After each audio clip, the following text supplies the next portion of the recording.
Hello friends, welcome to my channel learn try and repeat. I hope आपको मेरी videos अच्छी लगती हैं और अगर आपको कोई भी डाउट होता है तो आप कमेंट सेक्शन में नीचे ज़रूर बता सकते हैं और आप अपने डाउट्स मेरे फेसबुक और इंस्टा पेज पे भी पोस्ट कर सकते हैं। आज हम डिस्कस करने लगे हैं आज की वीडियो है हमारी मीन के ऊपर। तो बच्चों को बहुत सारी प्रॉब्लम आती है जब मोर देन और लेस देन के क्वेश्चन आ जाते हैं, तो ये क्वेश्चन बहुत इंपॉर्टेंट है। मोर देन का क्वेश्चन है, तो अगर आपको दिया हुआ है more than 75, more than 85, more than 95, more than 105, more than 115, more than 125, more than 135 and more than 145, इसका मतलब क्या है कि जो ये आपको सामने उसका डाटा दिया है नंबर ऑफ फैमिलीज, ये क्या है, क्यूमुलेटिव है, क्योंकि मोर देन 75 में सारे ही इंक्लूड होंगे। सो ये क्यूमुलेटिव है, this is not a frequency, this is cumulative frequency. तो इस केस में सबसे पहले हमें एक्स को भी अरेंज करना पड़ेगा और उसके बाद हमें अपने क्यूमुलेटिव को फ्रीक्वेंसी में कन्वर्ट भी करना पड़ेगा। तो चलो सीखते हैं कि उसको कैसे कन्वर्ट किया जाता है। तो जैसे हमें सबसे पहले क्या है, हमारा एक्स वेरिएबल ले रही हूं मैं अपनी इनकम को। सो इनकम को कैसे करूंगी, इट इज मोर देन 75। ठीक है, तो 75 से ज्यादा, तो 75 से ज्यादा और मोर देन 85 है। तो यहाँ पे 10 का गैप है, तो मैं पहला ये ले सकती हूँ 75 एंड 85, क्योंकि लेस देन 75 में कुछ नहीं है, मोर देन से ही है।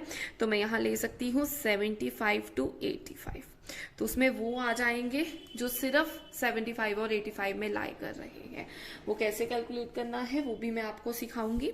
तो 75 एंड 85 बन जाएगा पहला, फिर 85 से 95 है, तो 85 to 95, 10 के गैप से 95 से 105, 105 to 115, देन 115 से 125, 125 से 135 एंड 135 से 145।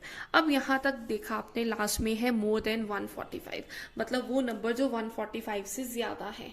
ऐसे लोग भी हैं जिनकी 145 से भी इनकम ज्यादा है, तो वो उसके लिए हम एक और बनाएंगे, क्योंकि 145 वाले इधर इंक्लूड नहीं होते हैं, वो नेक्स्ट में इंक्लूड होंगे। तो 145 और 10 का ही डिफरेंस है, तो मैं इसको ले रही हूँ 155। तो ये तो हमारा एक्स अरेंज हो गया। अब फ्रीक्वेंसी, तो फ्रीक्वेंसी पहले मैं आपको यही अरेंज करना सिखाती हूँ कि हमने अब this is our cumulative frequency, I told you. तो अब इसको फ्रीक्वेंसी में कन्वर्ट कैसे करना है, तो मेरा तो बहुत सिंपल सा स्टेप है, मैं बच्चों को सिंपल ही बताती हूँ कि जो आपने फ्रीक्वेंसी करनी है अगर कैलकुलेट, अगर मोर देन है तो मोर देन के केस में ऊपर से डिडक्शन करनी शुरू कर दो। ठीक है, तो मोर देन में आप ऊपर से रिड्यूस करना शुरू कर दो। तो उसमें कैसे करेंगे, हम क्या करेंगे, 150 में से 140 को माइनस कर देंगे। ठीक है, क्योंकि मोर देन 75 और इसमें क्या है, मोर देन 85 है, तो इसको अगर इसमें से माइनस करेंगे तो सिर्फ मोर देन 75 वाले रह जाएंगे। तो 150 माइनस 150 माइनस 140, तुम्हारे पास 10 है। तो 10 जो है वो मोर देन 75 में है।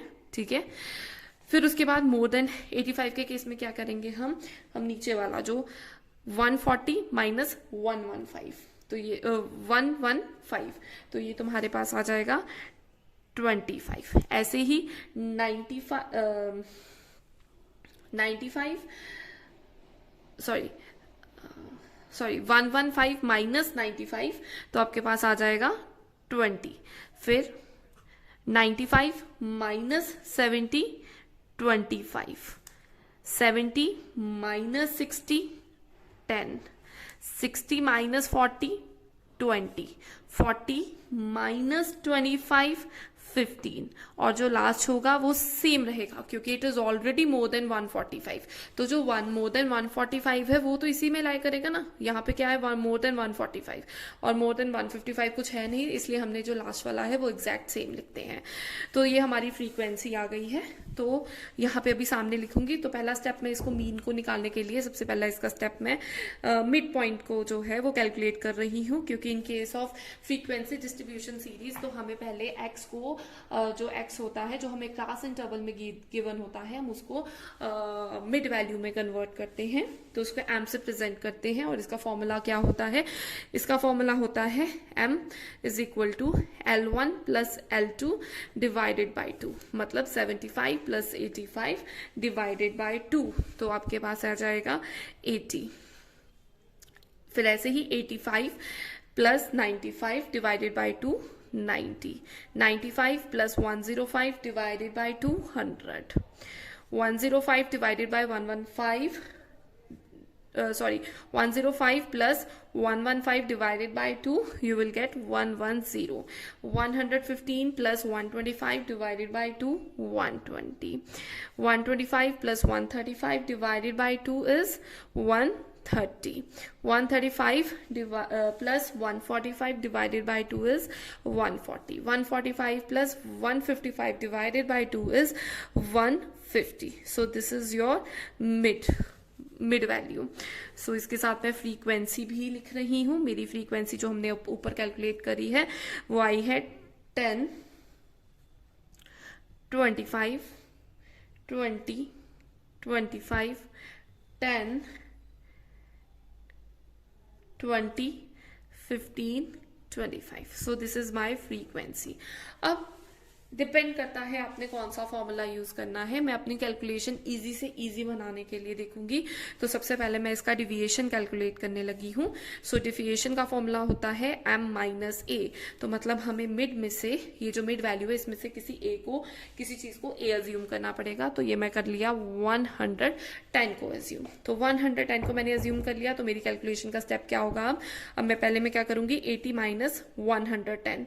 तो 80 minus 110 will be 130. 90 minus 110 will be minus 20. 100 minus 110 will be minus 10। ये साइन 10 के क्यों लगे? क्योंकि माइनस के साइन क्यों लगे हैं? क्योंकि जो 110 है ये बाकी सारी टर्म से बिगर था। तो जिसके साथ बिगर वाले टर्म के साथ माइनस का साइन होता है तो माइनस लगता है। तो 110 minus 110 will be 0। Then 120 minus 110। अब 110 छोटा है, 120 प्लस बड़ा है, होगा माइनस, पर साइन माइनस का अब नहीं लगेगा। क्यों? क्योंकि 120 बिगर है और उसके साथ पॉजिटिव साइन है। तो ये हो जाएगा 10। ऐसे ही 130 minus 110 is equal to 20, 140 minus 110 30, 150 minus 110 is 40। और उसके बाद इसको शॉर्टकट सोचा था, पर अभी ये स्टेप डेविएशन भी हो सकता है। तो मैं इसको d डैश कैलकुलेट कर लूंगी। उसमें हम क्या करते हैं, d को कॉमन वैल्यू के साथ डिवाइड करते हैं और इस सब में कॉमन है c इज इक्वल टू 10। तो वो कॉमन हम ले सकते हैं। तो वो कॉमन क्या आ जाएगा? तो उससे कॉमन से आ जाएगा मतलब 30 माइनस 30 डिवाइडेड बाई 10। तो -3, माइनस 20 डिवाइडेड बाई 10 -2, लाइकवाइज -1 0 1 2 3 4। हमने सारी टर्म को 10 10 10 10 के साथ डिवाइड कर दिया। उसके बाद नेक्स्ट स्टेप है हमारा हम फॉर्मूला लिखते हैं। हमारे मीन का फॉर्मूला क्या होता है? a that is assumed average, assume value, plus summation f d dash divided by summation f into c। तो अब हम क्या करेंगे, a हमें पता है, ये हम अब कैलकुलेट करेंगे f d डैश, मतलब हम इन दोनों को मल्टीप्लाई करेंगे। 10 into 3 minus 30, 25 into minus 2 minus 50, 20 into minus 1 minus 20, this is 0, 10, 40, 15 into 3 is 45, 25 into 4 is 100। सो इसका टोटल भी हमें चाहिए, इसका टोटल कैलकुलेट कर देते हैं। पहले नेगेटिव फिगर्स को प्लस कर लेते हैं। तो ये हो जाएगा टोटल 100। अब पॉजिटिव फिगर्स को प्लस कर लो। पॉजिटिव है आपके पास 100 प्लस 45 प्लस 40 प्लस 10। सो ये आपके पास आ जाता है 195। This is negative. सो आपके पास क्या बचेगा, ये कैसे निकाला मैंने, -100 प्लस 195। तो आपके पास क्या बचेगा, 95, क्योंकि ये माइनस हो जाएगा। तो यहाँ पे समेशन एफ डी डैश कितना आ रहा है आपके पास, 95। और एक हमें समेशन एफ चाहिए, तो इनका टोटल कर लेंगे। इस सब का टोटल आपके पास समेशन एफ का आ रहा है 110 plus 25 35, 35 plus 20 55, 55 plus 55 plus 25 is 80, 80 plus 10 90 plus 20 110, 110 plus 15 125 plus 25 150, तो टोटल आ जाएगा 150।